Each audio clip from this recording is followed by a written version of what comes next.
Sopir mobil pengangkut makan bergizi gratis yang menabrak puluhan siswa SDN 01 Kalibaru, Cilincing, Jakarta Utara, Kamis, 11 Desember 2025, membuat pengakuan.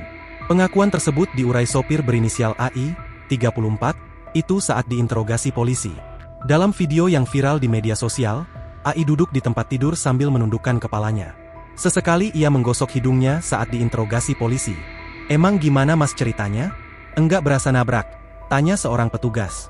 Dalam video itu, AI mengaku sempat memutar balik mobil yang dikendarainya karena melihat para siswa sedang berkumpul di halaman sekolah. Diketahui, saat itu para siswa berkumpul untuk mengikuti kegiatan literasi. "Kan lagi upacara. Jadi kita belok ke Darussalam, masjid dekat sekolah," kata AI.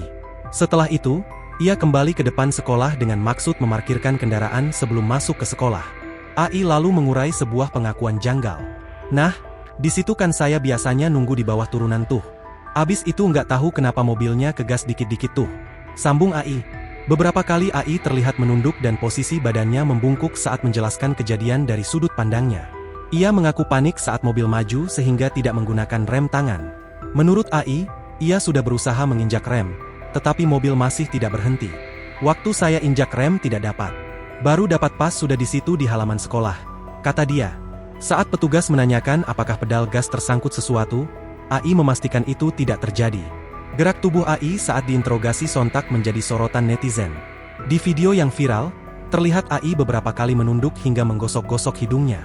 Sejumlah netizen lantas meminta polisi untuk melakukan tes urin kepada AI. Sementara itu, Kapolsek Cilincing AKP Bobi Subarsi mengatakan, berdasarkan hasil pemeriksaan sementara, AI diduga salah menginjak pedal saat kendaraan menanjak menuju area sekolah. Dia mau naik ke atas itu, mau ngerem, katanya remnya nggak pakemkan, karena takut mau menabrak, dia injek yang dalam. "Nah, kirain itu yang diinjek rem, ternyata gas. Nah ini sementara ya," ujar Bobi. Saat ditanya apakah sopir memang salah menginjak pedal, Bobi mengonfirmasi hal tersebut sebagai temuan awal. Download Tribun X sekarang, menghadirkan lokal menjadi Indonesia.